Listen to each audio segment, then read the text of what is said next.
Hello, everyone, and welcome to the second panel discussion of the second day of the Global Esports Executive Summit 21. My name is Saygın Kolaşinli, and I work at Game Elevate as a partnerships manager. Today, in our panel, we will be talking about starting and managing esports programs at educational institutes effectively and efficiently. As more and more educational institutes at secondary and higher levels are now starting esports programs to take advantage of the opportunities provided by competitive video gaming, such as reaching students, teaching transferable skills, and offering safe spaces. Our discussion will take place around good practices, why and how to start an esports program, what works and what doesn't, how these programs differentiate and their connection to higher education and following careers. We will be talking about these points with an incredible cast of panelists. Hello, John. Hello, sir. Hello, Serhat. Hello everyone. Hello, Melissa. Hi. And hello, Richard. Hello. I would like to thank especially John and Melissa for joining us at such an early hour. So, kudos to them. So we can begin. I would like to start by a very general question. Why is esports so popular among young people and how it is being used in education in a general sense? And John, would you like to start with it? Sure. First of all, thank you to everyone, International Esports Federation, my fellow panelists and moderator. It is a pleasure to be here today. Again, my name is John Cash. In regards to why esports is so popular, it of course has started and is always ingrained in youth as they grow up. It's considered a social activity and something that they can integrate and share with their fellow classmates. It continues to grow because of the variety of esports opportunities out there, whether they're action games, first-person shooter games, fantasy games, and that just continues to grow. An interesting fact here, and we'll get into it more, here in the US, actually 82% of African Americans 18 to 24 are gaming on a weekly basis versus 72% of the general market. So we'll get into that a little bit more, but as you can see, African Americans over-index in esports and gaming. It's very popular, whether it's console, computers, or mobile phone. Okay, thank you. And Melissa, do you have anything to add? Yeah, I totally agree that it's definitely a big piece of their socialization. And I think it's just very intuitive for children to want to play. And this is an opportunity for them to play. And it's something that isn't lost as they grow. I come from a generation that grew up with gaming and many of us haven't stopped. And I think that now seeing my own children as gamers as well, I don't see this going anywhere. It's part of culture, it's part of community, it's part of socialization, and it's just our innate human nature and desire to play. Okay. Serhat, my next question will be for you. You basically started an esports program in Turkey when there were none. So, in doing so, esports programs usually require the following, a budget and support of the administration and team management. So without basically anything to draw from, how did you tackle these issues in your educational esports program experience? When we started, as you said, there was no good example to follow, actually, and we need to innovate the space. And I'm not an educator. I still don't consider myself an educator. I'm still a student in this world. But I was a gamer, and as an industry professional for the last 20 years, I know the problems from firsthand. And we were bringing these problems on the table with the students itself, with the students together, trying to solve them, what we need in the school for students actually to participate. And I still don't believe an esports education as a undergraduate bachelor's degree level, or we don't need to teach esports to the kids because they know better than us. When you look at previous question was why the esports is popular, because the game concept was always exist. It's just the medium has changed, and the accessibility to technology, accessibility to the game consoles and PCs just shift these games into electronic and digital environment. And it's still the same practices. Like 20 years ago, people were playing. 1,000 years ago, people were playing. Still were playing, and we still teach our kids everything with games, right? So we brought these fundamentals into the play. In the school, the kids wanted a space to play, but we didn't create an esports education. We told them, go continue your education and come and play with us. Without they are realizing it, they started to learning. And this is vocational because we were trying to bring people into industry. The biggest problem was the qualified workforce in the industry, right? Everybody wants to pull the quality up, but we didn't have enough qualified workforce. So we were bringing people from other industries like the sports industry or the media industry, trying to come and get in the games, where they have a culture shock because they don't understand the games dynamics, games business dynamics.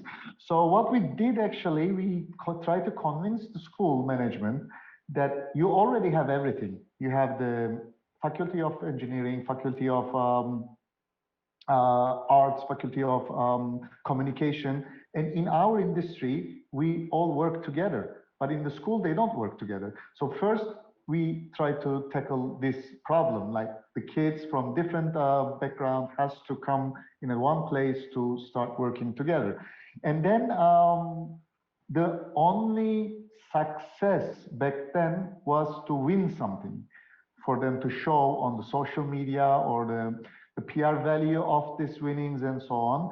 So we just let kids actually do their best in a sterile environment within the school. So they train like professional. They train like they are competing in a big level tournament, which wasn't. It was a university level competition. But the university level competitions was exist for the last 150 years. All the universities are competing in every sport. So it was easy transition back there. And then the team starts winning, it gets easier and easier. But it took 5 years for us actually to complete this first phase of this education with the University of Bahçeşehir from Istanbul. They are one-time European champion, twice a playoffs in the worlds, and worlds, I mean the ICC, the university level world championship, and numerous achievements within the Turkish league, which helped us, the management, to start funding, create scholarships, create more interest to the public. And actually the families started bringing their kids to the school, like they are taking them into football classes, like they are taking them into baseball in US or so on. So the younger age they play, they want them to have university degree together. So the school was very happy to see all these attention to the school, that the people are playing. But when they graduate, actually, all of them are told me like they didn't aware what was going on in the beginning, but now they are engineers or they are other degrees they got. Plus, they have a deep knowledge of the esports practices and they immediately find jobs. This is what we wanted because there is too much demand, but there is not enough jobs in the market back then. So now we have ways to create qualified workforce or entrepreneurs or innovators in the space. So basically it was just, we created a place for them to play because they were already doing this outside. So we wanted them to start doing this inside the school. So now we are seeing more than 500 schools have gaming rooms, studios, investing heavily, especially in US and Asia. So this is the way it is going to happen for the next 5 years. We believe that all schools will be participating in that. Okay. Richard, this will tie into my next question to you. You're working at Kayan University as the Esports Development Manager for an Esports Business degree, a bachelor's degree. Yes. Can you elaborate on that? Can you tell us a little bit about what you are doing there? Yes, of course. So our degree was one of the world's first full bachelor's degrees offered in esports business. It's not just a certificate or a few courses. The entire degree is focused on the esports industry. As most people in this call, and I think most of the participants as well, likely know, those who are able to make the transition from being an esports enthusiast or even a talented player to actually making a career as a competitive player is extremely rare. So often, even if they aren't able to make that step, they're retiring in their early 20s just due to reaction time and everything like this. And they're often just not aware of the other career opportunities that are available in the space outside of playing. So the primary purpose of our degree here in Kayani is to highlight the various career opportunities that are available outside of playing. So in the business landscape of the industry. And actually, I believe Serhat and I share a lot of similar ideals when it comes to esports education. I think the term esports education even has a sort of stigma surrounding it currently in the industry. And I just want to be the first to say, as a representative of the university, I don't think that sitting in a classroom for 8 hours a day is going to get you the next job at TSM.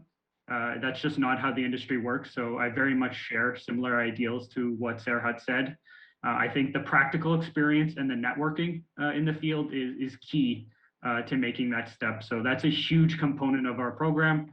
Of course, we provide the students with the business fundamentals that of course is extremely valuable if you're entering any international organization, is to really have at least a core general understanding of the business industry and how an organization, especially a large organization, operates. So that's sort of the core that we build all of our studies on. But the primary element is allowing the students, just as Serhat said, to get into the studio, get into the various esports facilities we have, get their hands on the equipment, and really get that practical experience in the field that they can add to their resume, and they can use the various connections we have. We're having, for example, various industry experts come to our university, of course now remotely, unfortunately, due to COVID, but come speak to the students and network with them. So once they are leaving our doors, leaving our university, they already have all these connections in the field that they can reach out to. Of course, we help with that as well. And they already have practical experience on their resume that they can use to pursue a career. So I guess in short, I really believe it's more than just being in a classroom. And I think that's the main reason for the stigma surrounding esports education right now, is there's some, I could say, bad apples in the field or in the industry that really aren't providing much value outside of the classroom. And that's the key component when it comes to an esports education. Okay, we have talked about esports education at the university level, but we do have an expert at esports education at the K-12 level. Melissa, would you like to elaborate on what are the differences between higher education levels and K-12 levels? What has been your experience like? Because you are the one of the very first to establish a program in Canada in this regard. Yeah, in early years and in high school, I think a lot of it also has to depend on the social landscape in North America as opposed to other parts of the world. There is a very big focus in North America on competition. Obviously, we love the game, we love playing, but North America is very driven by competition and that idea of becoming the best. And so we've definitely seen a lot of movement and traction in terms of getting esports into schools through the lens of competition. It's something that's very familiar and comfortable for a lot of schools, especially for administrators who are making decisions in terms of where funding is going to go. For the most part, here in North America, we're still seeing very little funding in programs. At least here in Canada, most of the funding is being done by clubs fundraising for themselves, a lot of primarily volunteer work, a lot of educators that are putting their own money into the programs themselves. But when we're looking at bringing esports into schools, for our students at this age level, it is of course about competition. That's exciting for them, but especially in the earlier years before they even enter high school, it's not necessarily about the competition side of it. It's about building that community and about building their social skills. Esports is a really unique opportunity for educators to bring real life experiences into the classroom. And that's something that is just starting to be explored on a larger scale at K-12 schools, where we're now starting to see schools that are beginning to embrace it and bring it into the classrooms to develop their global competencies, because they can see that kids are playing at home regardless of whether they bring it into schools or not. So why not take that opportunity to have those conversations at school where they can take those real life experiences for students and allow them to practice their communication skills, their critical thinking, their creativity, their collaboration, and have those skills developed in the classroom. It also is something that a lot of educators are now starting to realize as an opportunity. I know that there's a lot of hesitancy amongst educators and administrators about bringing esports into schools because of some of the toxicity in the actual gaming environment itself, especially when you're not just playing like one-player adventure games, but you're actually communicating with other people in an online capacity. There's a lot of toxicity that can exist in that space. And so what we're trying to do as an organization like eSport Canada is to show educators how this is not something that we're going to avoid. This is our opportunity to change the conversation and flip the script, where we're allowing them to have those moments of failure, where we know that a junior high student is going to start losing a game and they're going to start tilting. But why let that spiral into a place of toxicity when we can let them have that moment in our classroom and then talk them through how could we approach this differently? And this is something that they're going to experience in their real lives, and we're hoping will translate into a real world digital literacy and a digital citizenship that will benefit them no matter what they do after school. An important part in establishing a successful esports program, I'm sure all my panelists will agree, is to get the parents on board. Melissa, again, at such a young age, especially for you, for your audience, parents are quite important. So how do you get them on board? How do you convince them? I don't know how the experience has been in other parts of the world, but here in Canada, and from my own personal experience, I haven't had a single negative comment from a parent ever. Not one. Not a single one. I've never had issues with content in games. We are very, very careful with privacy policies and being really aware of liabilities and making sure that we're providing a safe space for our kids to game and to develop community in an authentic esports environment, but in a place that is safe for them because it's an educational space. But I've never had negative feedback from parents. Pushback has been primarily from either conservative policymakers, conservative IT programs that should be supporting these programs. And I would say a lot of times self-efficacy from the teachers, because in a K-12 environment, the boots on the ground, the people that run the program are teachers. And because of the generation gap, and they're not within the age of people who are considered gamers, there's just a lack of knowledge and understanding in terms of esports itself. They don't understand what that is. And there's a really severe gap between knowledge and self-efficacy. And so teachers are seeing that this is a really good thing and would offer a lot of opportunity for our students, but they aren't sure that they know how to do it. And so they're scared to take that step. So that, in Canada at least, has been one of the biggest obstacles, is developing that self-efficacy among educators. Okay, Serhat, what do you think? Is Melissa extraordinarily lucky in that she hasn't had negative feedback from parents? What was your experience like? No, this is great. This is great to see that as well in part of developed world, that people are more aware of what's going on in the gaming space and preparing their kids for them. We are seeing underdeveloped countries most of the time that the parents are not aware, as Melissa indicated, the good side of the gaming and esports practices. However, we are seeing a lot of problems with the excessive gaming. Like, well, if you're excessively drinking water, it's bad for your health, right? So it's similar with the gaming as well. And the parental control comes very late, and then the kids are already created a habit of excessive gaming, which created health problems, psychological problems. They're subject to digital bullying and so on, and deteriorated the relationship with the family. However, we are seeing that the families more connected with their children through games are actually having the most healthiest relationship, and then being so helpful to their career. And we have a perfect example for that.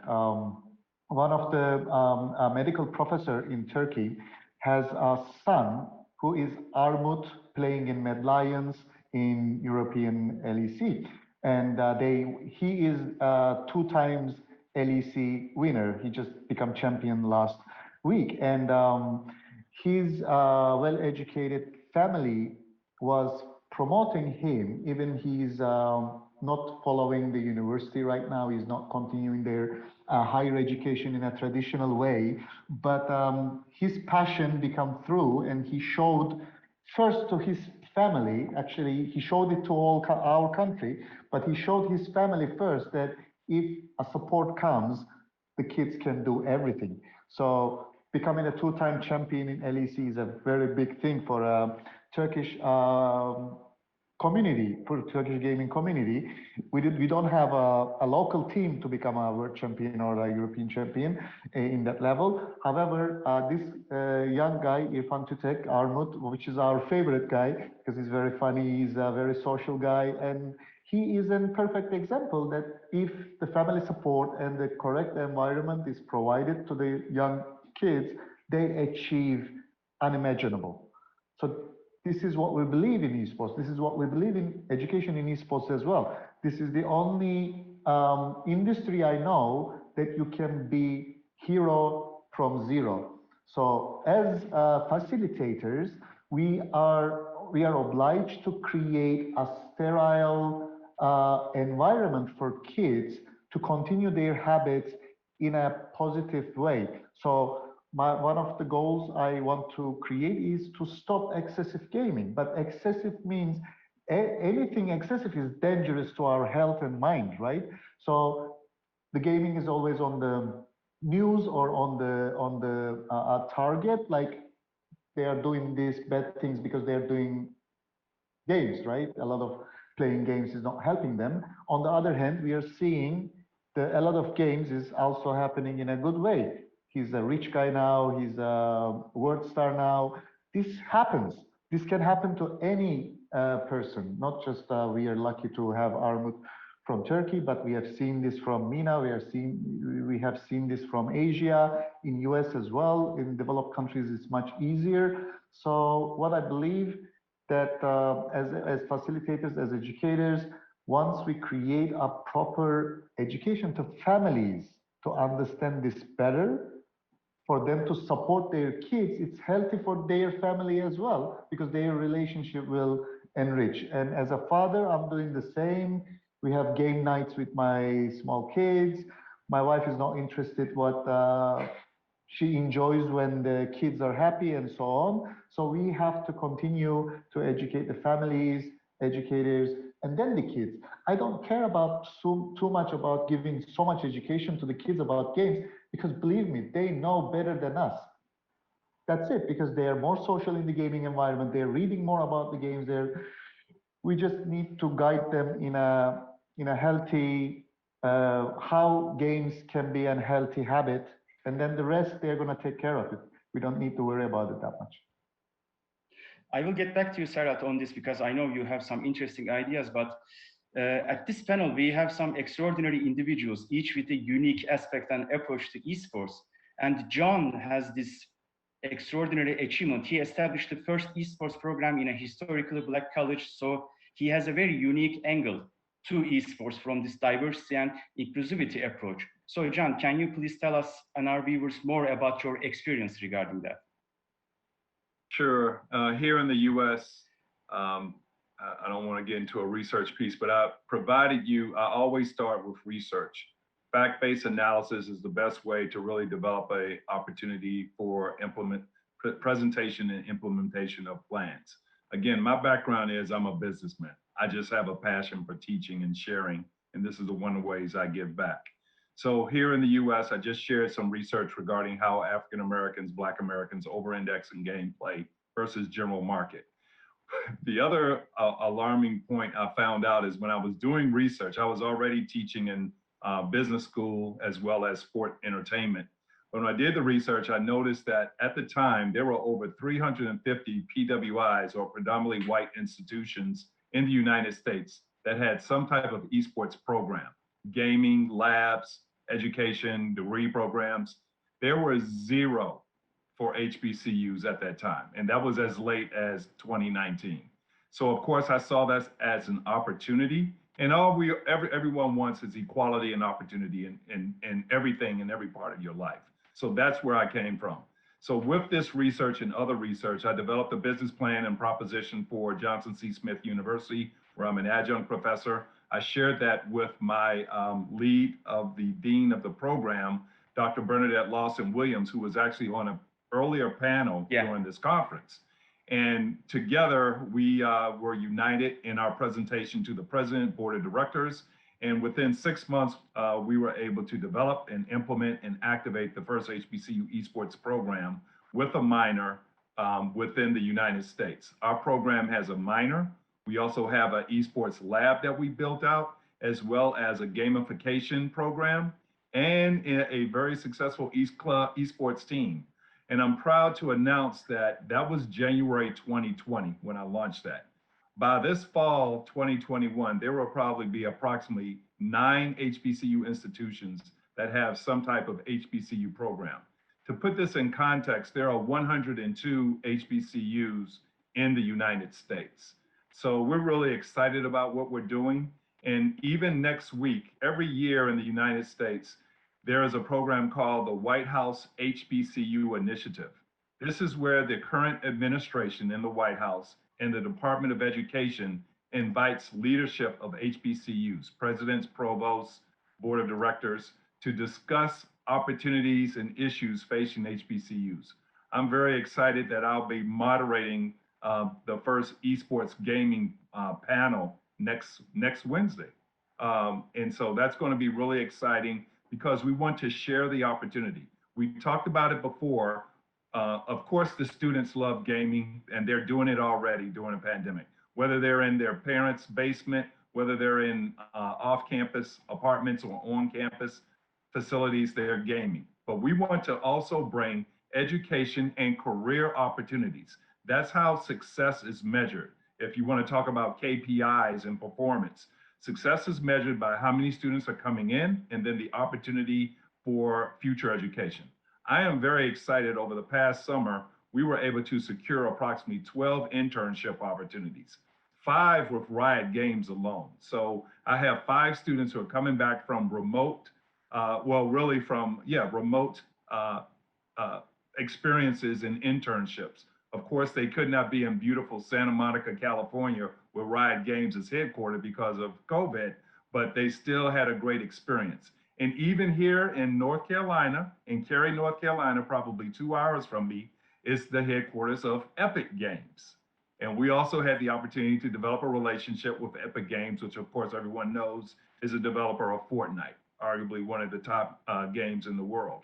So these are the relationships we want to continue to foster. So I always bring a business acumen to the academic area because I look at success as securing students, preparing students for corporate opportunities. And so that's a little bit of our story here in the US with HBCUs. Thank you very much, John. Melissa, tying to this organically, you also have a unique experience in regards to female students and male students and their representation in your programs. Would you like to talk about that a little bit? Sure. So something that I've noticed over my years of providing esports programming within my own school, but also in helping start programs across the country, is sort of a gender gap in terms of female engagement in esports programming within schools. The statistics and the research is showing that females are gaming almost as much as men are, but there is a gap in terms of engagement in esports, specifically in at least from the research I've read, in school programs. And so I've been trying to look at why is that and examining why this is occurring and how we can start to navigate that situation to try and encourage our female gamers to bring that into competitive areas. I know from personal experience with other female friends of myself who game at very, very high levels, who put voice modulators onto their headsets when they're gaming because instantly their perception from their teammates changes when they realize that it is a female player. And so I've been looking at what is causing this and how can we start to circumvent this at an earlier age. And so one of the things that I've noticed was in my very first year of my program, so I started back in 2016 with my program, out of my group of gamers, only 2% of my program was female. And the following year of my program, and that was a very early program, the following year of my program, I saw a slight increase so that we hit about 10% of our gaming population. Both years, our program was run as a co-ed program. It was competitive, and we were competing. It was a very unique program because there were no other middle schools at the time that were playing. So these are students that are ages approximately 10 to 13 years of age. There were no other middle schools that were competing. So we were competing against high schoolers, so students that were up to the age of 18.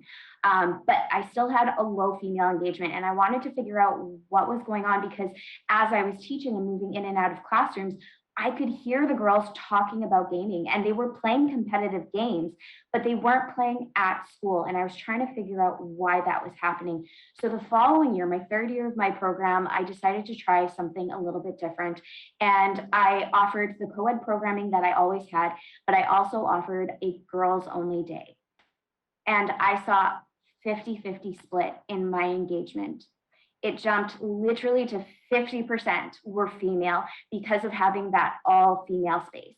Granted, you do have to keep in consideration that this is a junior high program. And when you're looking at the social emotional well-being of students that age and everything that they are going through, it is definitely a time in their life that they are feeling very vulnerable.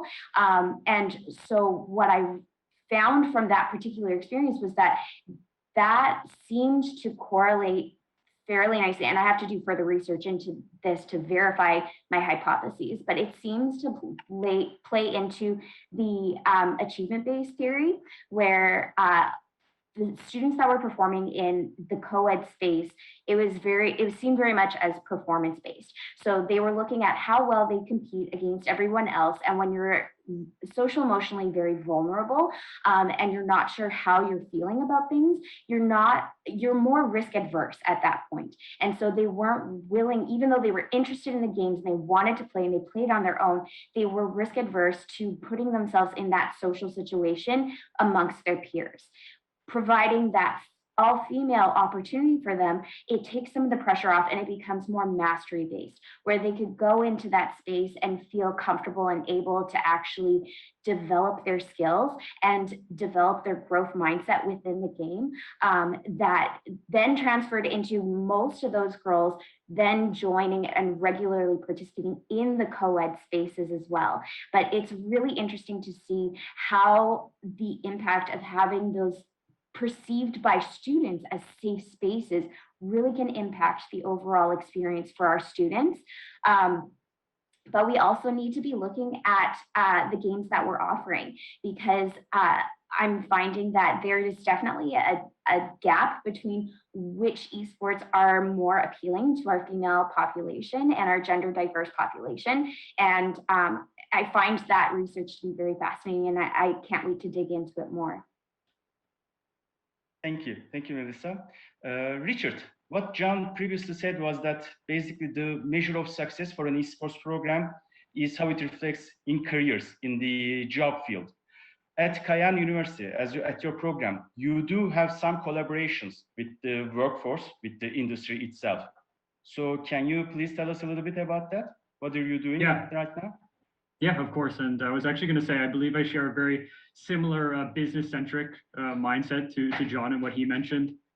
With our degree, we're constantly developing some connections with industry professionals, professional organizations in the space to provide more opportunities to our students. So for example, we've recently partnered with Hitmarker Jobs, which as most of you probably know is one of the leading gaming and esports related job platforms in the world.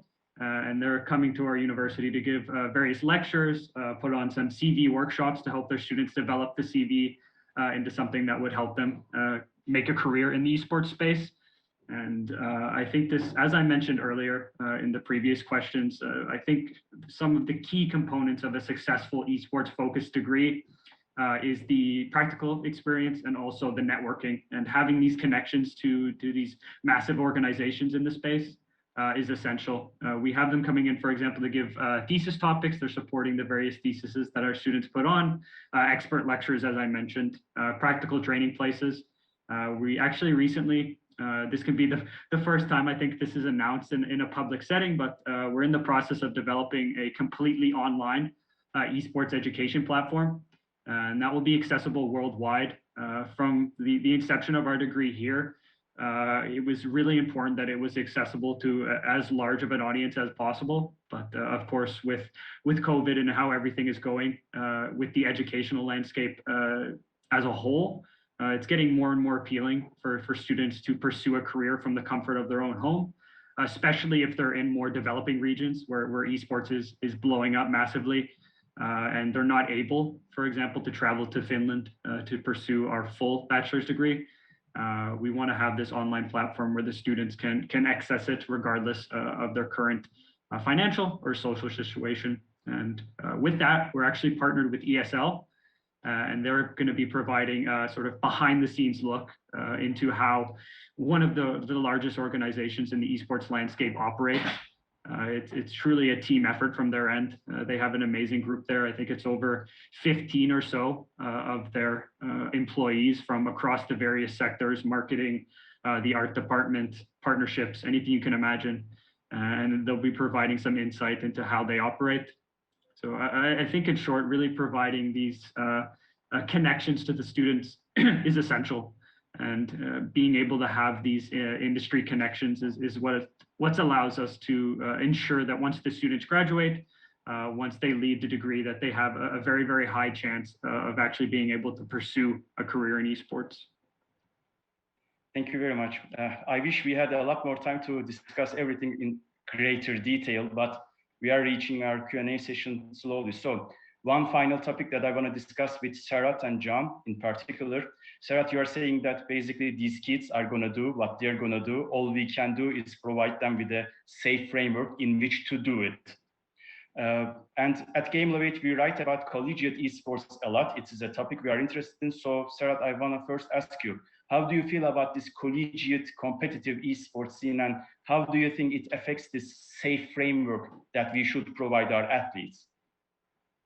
To start with, we have to look at the pro scene first. Today, the pro scene is offering job security feature for around 2,000 to 3,000 players worldwide maximum, right? We are just seeing a single game having 200 million followers, and many of them are just willing to be on that stage, having the fame, being rich, becoming the top star, but they are not going to be like in the professional sports, right? You're watching football or you're watching basketball, but you're not going to get there. But the game's giving us a feeling, because we see those top players in the same server. If you're good enough, if you're on the same level, there is a high chance that you end up playing with the pros, and this gives you more boost. So without proper understanding and education, a gamer at that age feels like, yes, I can do this, and they're going to spend as much hours as much as the professional spends.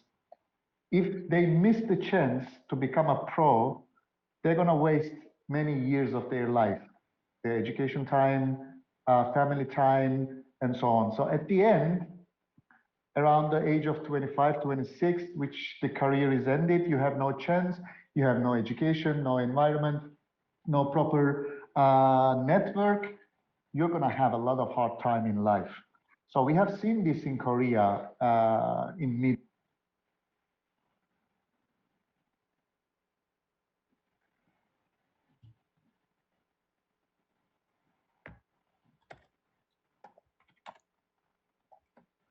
Guys, do you hear me? Yes, we can hear you now. Okay. In Korea, this is where it cut. Sorry. Yeah. We have seen this in Korea, that Korea is a very competitive education space. Like they need to have the degrees, they need to have the master degrees and so on to find a proper job and continue. Maybe it's lighter in some other territories, but if you are spending all your higher education time frame within excessive gaming and you miss the chance to become pro because nobody helped you, you couldn't find this inside the school, you're missing a lot in life as well in the later stages. So this is where the competitive university esports, competitive collegiate esports comes into play, because the quality is increasing and we can give the feeling of a professional competitive scene to many players, not only the just 1% of the top players, but also they have a chance to socialize, communicate, being influenced by the environment to find what they love and then study about it. And when they finish the school, at least they would have another skill that they can continue in their career within the industry, because we just don't need the players, top players all the time, right? We need all the, as Richard said, we need all the marketing guys, production guys, tournament guys, operation guys. We need all these people with the great knowledge about esports to take the industry further. So collegiate esports is filling this gap. When the quality increases, when we reach all the universities, when we have professional feeling within the schools competition environment, when they finish their career, they will have a degree or they would have other skills to continue their career. Even if it's not a player, they can find something else which they love in games. And John, I want to ask you about the, based on what Serhat said, about the North American hyper-competitive collegiate scene and HBCUs in particular, because you also have a wealth of knowledge and experience regarding that. So the question is in regards to what again, if you could clarify?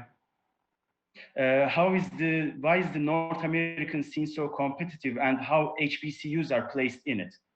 Okay. Overall, I would have to say United States culture is a competitive culture by nature, by the growth of the country over the past 200, 300 years. And then for African Americans, that's really been even a less time. There's always been an opportunity for equality, whether it's because of race, creed, color, or religion in this country. It is what it is. So for African Americans and Black Americans, unfortunately, they have to be twice as good just to get half as much. That's still a cultural initiative right now. So a lot of things people have shared before, nothing can replace education. Education helps equalize the playing field. But in addition to education, also relationships and opportunities. We all know that it's not so much about who you know, but who knows you when you're developing. So when you have the education, when you have some internship experience, and who knows you, that helps equalize the playing field. And that's all I wanted to do when I developed the HBCU esports program and initiative. And now people see this industry as an opportunity, no different than fintech or cybersecurity. If I was to say that to you, it would be an easier lift. But for esports and gaming, I have to continue to educate and grow that. And so that is happening slowly but surely. There are some breakthroughs. Look at what Jay-Z is trying to do with Rock Nation Sports and the consolidation now of leveraging esports and gaming among professional athletes. That's an example. If you look at Sports Illustrated, which is a national sports magazine, they had FaZe Clan on the cover about a month ago. And if you really look into that, you had LeBron James's son, Bronny James, and Kyle Murray, a professional football player for the Arizona Cardinals, on the cover. Again, leveraging African or Black American culture, which is quite frankly a trendsetter culture globally when you're looking at sports entertainment. So that's something that we can attract to. Now that's going to be leveraged into name, image, and likeness, which is another opportunity for our college players. It's already taking root with football and basketball players here in the States, and I guarantee it will transcend over to esports and gaming. I'm also very proud of the fact that we are advocating for more women in the space. One of the things I'm most proud of with Community, which is the 501c3 non-for-profit based in Atlanta, Georgia, that was founded by HBCU graduates, Ryan Johnson and Chris P.A. that I work with, is that our relationship with Verizon, which helps sponsors the first HBCU Esports League, and we've had some impressive numbers running on Twitch. Verizon Foundation mentioned at the E3 conference earlier this year that they're going to be donating through us $1 million at 5 HBCU institutions, including my alma mater, Howard University in Washington, D.C. What I'm most impressed of is half of that money, $500,000, will be divided among 5 institutions into $20,000 scholarships for female students to continue to grow female student esports gaming opportunities. So think about that. I'm a woman at one of these HBCUs interested in esports and gaming. I want to look at this as a career. And now I have a company and opportunity that's helping me with my education to do that. We're really excited about it. And I hope these trends continue. And let me just reiterate again, if I haven't been clear, it's all about equality and opportunity in the space for everyone. And that's what I want to advocate, and I will continue to grow. And I love this forum. I learned so much from my colleagues like you guys here. Serhat and I have had some great conversations. Melissa and her insight is phenomenal, and I can't wait to follow up. And Richard is a pioneer in what he's doing. So we all are collectively learning, and we all lift together. As the African proverb says, individually I can go fast, but together we can go far. John, thank you very much. This was an incredible discussion, such an insightful discussion. But now we have to start our Q&A session.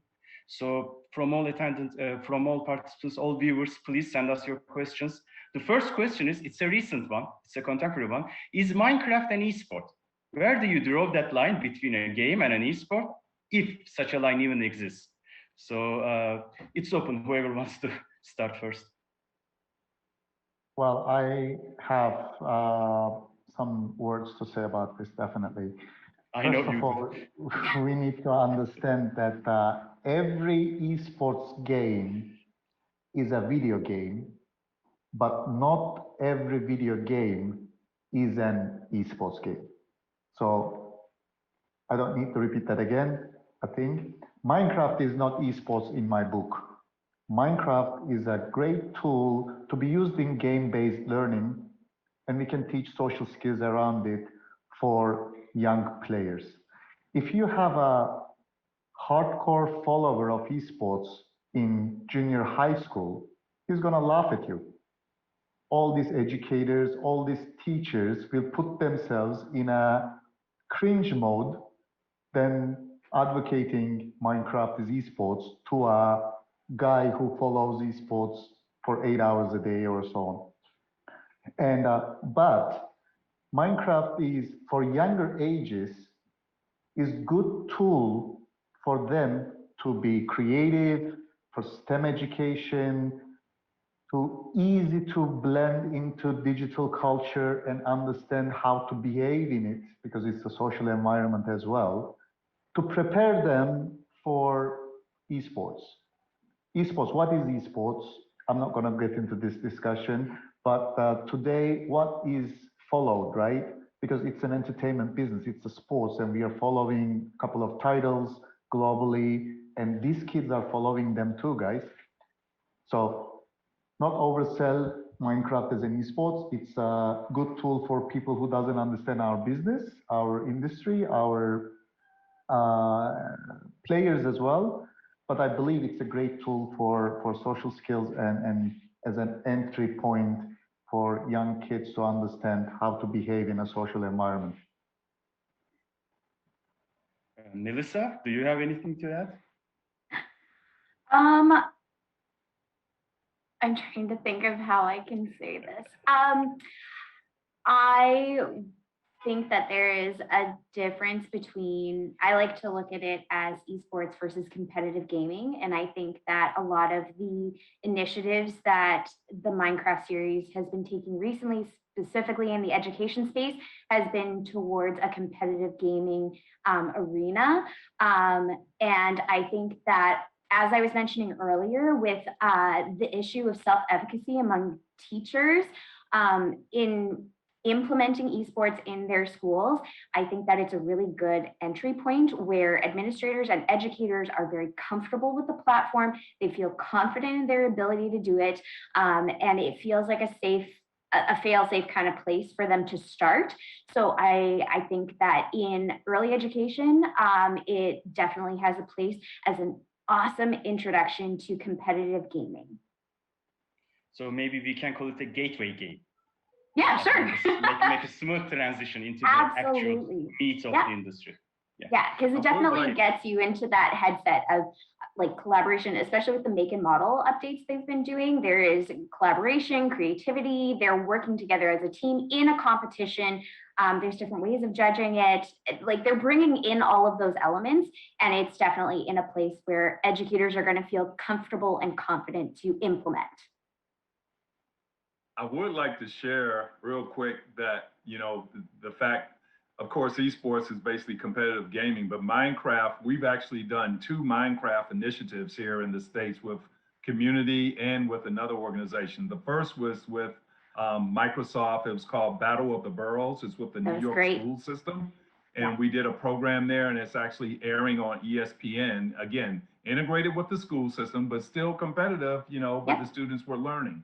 The other one was done, I conducted a program with the Wilson Center out of Washington, D.C., and we had a Minecraft competition, again, sponsored by Microsoft, with several of our HBCUs. And so they had a competitive opportunity. And I'm glad to say Spelman College actually won, which is one of 2 all-women Black colleges in the U.S. And so the women won it.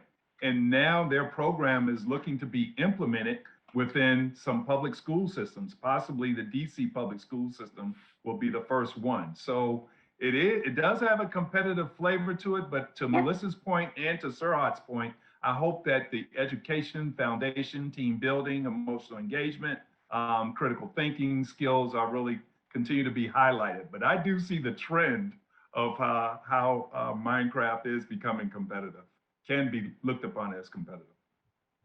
Yes. Okay, moving on to our second question. So how can developing economies benefit from a focus on esports education? How should those governments invest in that infrastructure, or what kind of partnerships they should look to create?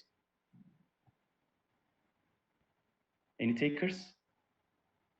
I think in more developing regions, especially with the influx of mobile esports, the industry is growing at such a rapid pace, and it's really providing more opportunities for gaming enthusiasts and esports fans in those more developing regions to be able to pursue a career in the space. So I think if governmental organizations or other large players in those regions are able to invest properly and really develop a pathway for those who are perhaps playing mobile esports or any form of esports to actually make a career, be it as a player or continue onto the business landscape.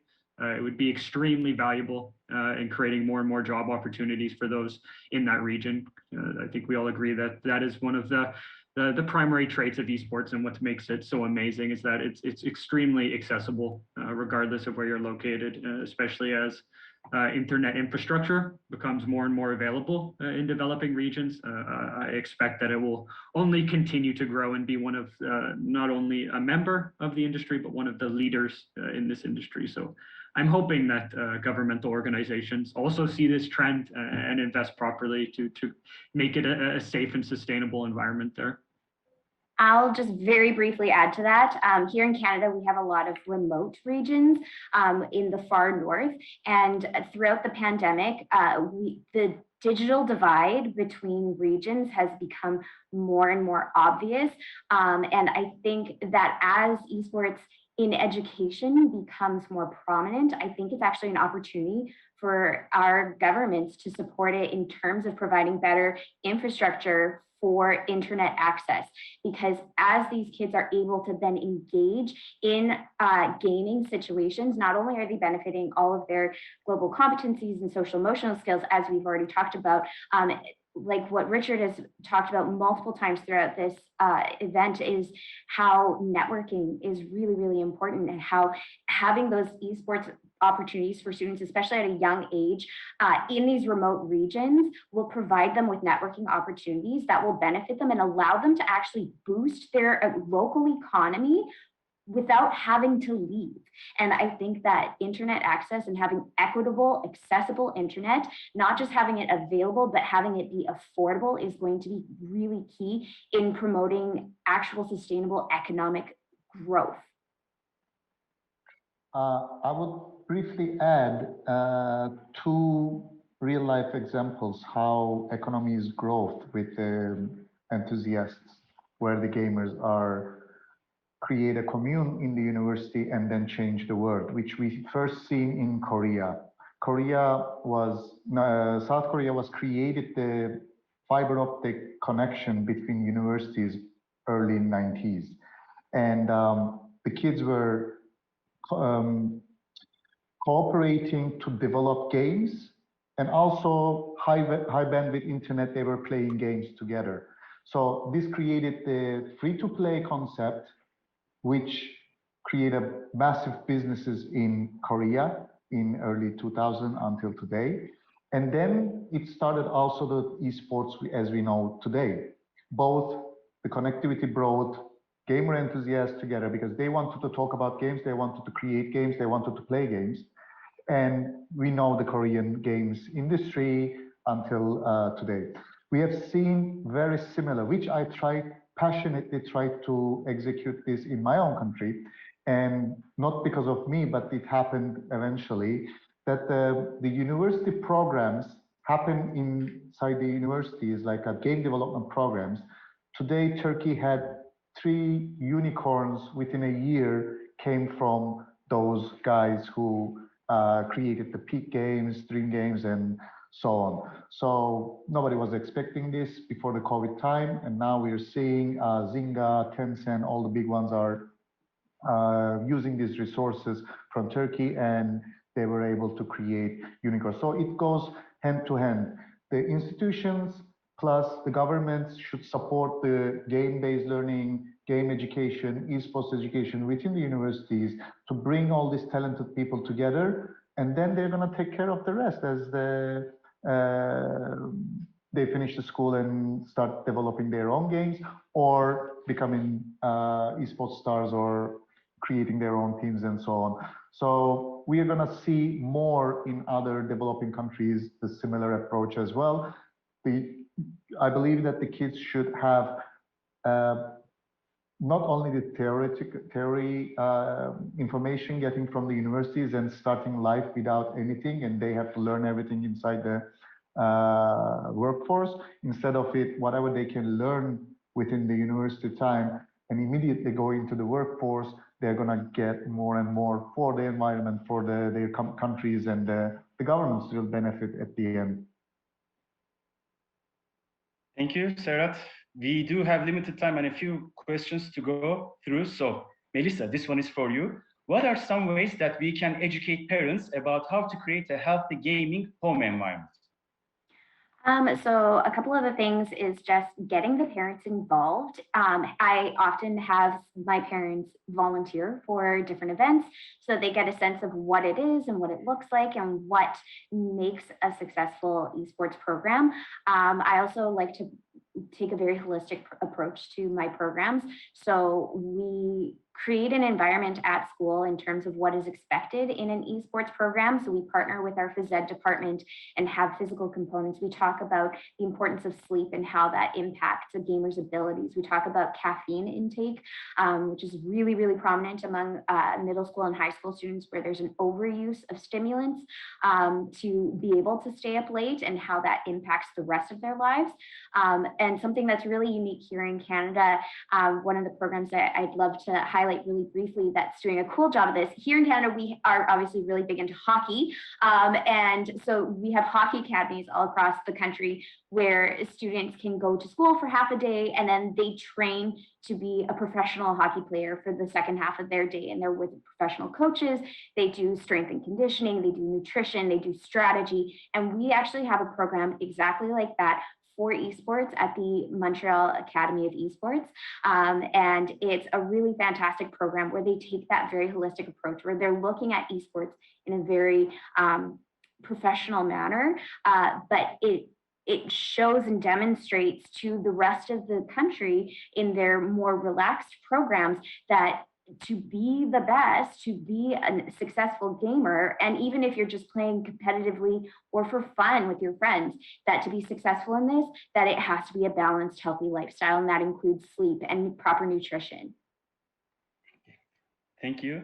And the next one is to the teachers/parents on the panel. When did you introduce gaming into the lives of your children, and how do you think that has impacted them as they've developed? John?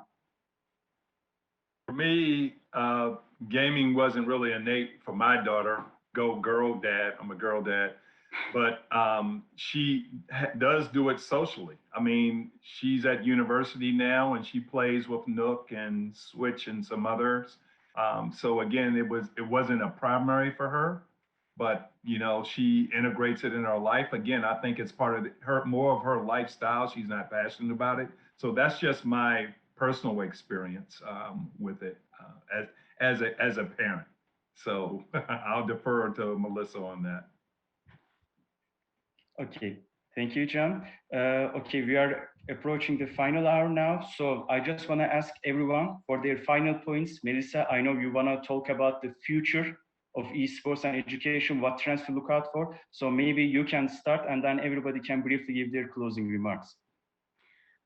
So looking at trends and moving forward here in North America, there is definitely a few things that we need to see. And one of the things that we need to see is support from our policymakers and our politicians in our school districts, specifically in terms of IT.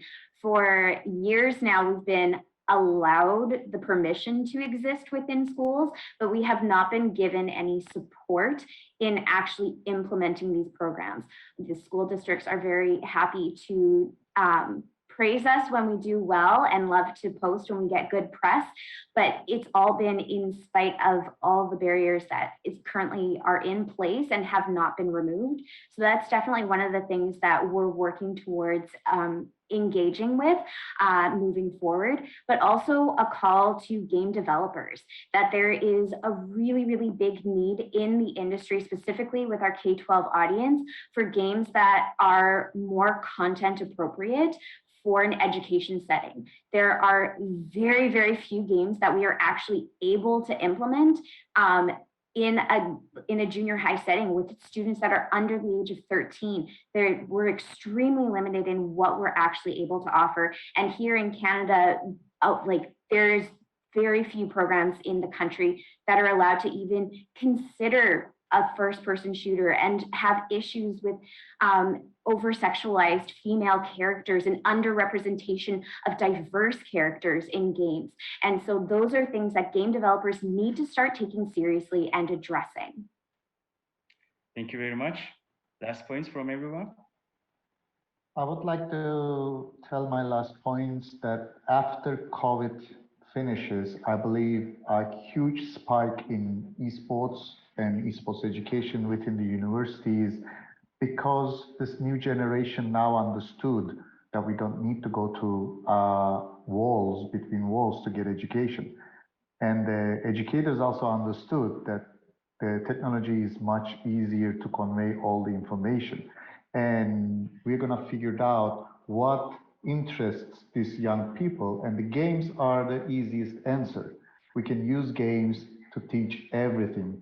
And half of the world learned English by games, including me.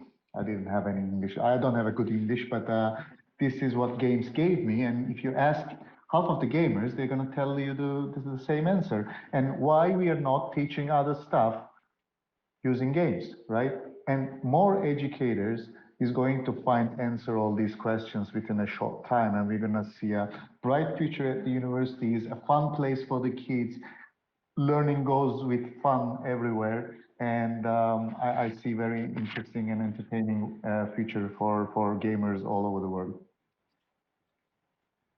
Okay. Richard, do you have anything? Yeah, well, first I just want to say it's been amazing to hear of all the initiatives happening worldwide, both here in Europe and in North America, and all the work that's being done in the esports education landscape. So I hope it continues to grow. And I just want to give very quick call to actions. Of course, if you're a representative, I know this is a business conference and there's lots of industry representatives here. So if you represent an educational facility, especially here in Europe, and you're looking to establish some form of esports focused education, or you're looking to provide more opportunities to the up and coming talents, please do not hesitate to be in touch with me personally. And I can connect you with those in the space that you may need to speak with. I want to see this industry continue to grow, especially here in Europe. And if you're from one of those massive global organizations, and you're also looking to support the up and coming business talents of tomorrow, as Serhat said, there's going to be an influx of those graduating from esports related degrees, or just simply have an incredible passion for esports, and they're constantly looking for practical training opportunities, thesis topics, things like this. So once again, be in touch, and hopefully we can provide more and more opportunities to this up and coming talent. But yeah, thank you. Thank you. And last but definitely not least, John, please bring it on. Yes, I'll be as succinct as I can. First of all, thank you again for everyone on this panel. Thank you for the organization, International Esports Federation. I'd just like to address question 2 real quick about developing economies, how they can benefit. I'm working on an initiative for the African diaspora, quite frankly. That's for the US, Caribbean, and also Africa, sub-Saharan Africa specifically. One of the things that economies can and governments can look at to help with esports education is with endemic and non-endemic companies within this industry. The Microsoft, the Twitches, they are always looking for the business opportunity as well as community giving. So, have those conversations. I'm having those conversations now, and look at other industries and other businesses that can help. Because if they see a business piece, they can also see a community piece, an empowering piece. So that's my one point. Regarding trends, I think we've made it highlighted here that esports and gaming transcends just gaming, education, and everything else. Those educational opportunities will continue to grow in other industries. I gave you examples of sports entertainment and how that's being leveraged. We've done programs with Space Jam and Candyman movie activations here in the US so far. And then STEM is really about STEAM, because esports gaming will also transcend into the arts area. So don't be myopic in thought. Make sure that you have a macro level as an instructor, as a business person, as an advocate, as a parent, when you're looking at career opportunities. And lastly, I'm always open to business and looking for opportunities to share. I don't talk about Microsoft, Twitch, Riot Games, Epic to brag or boast. My goal is to highlight and amplify opportunities for our students, and I'm looking for more of those opportunities. So again, I look at this as not the end or conclusion, but just the start of more conversations with not only this panel, but others within IESF. Thank you. Thank you very much. I too want to thank all of the panelists. This was an extraordinary, delightful, insightful conversation over the last hour and 5 minutes, 10 minutes now. We're a bit over time. I would also like to thank everyone who tuned in, everyone who offered their questions. After this panel, you can reach all the panelists on their respective social media. On social, you can always reach me as well with any questions. And I also want to thank IESF for organizing this, for giving us this opportunity to learn from each other, to grow and to move forward. So thank you, everyone. Thank you all. Thank you. Peace. Thank you. Thank you. Take care, everyone.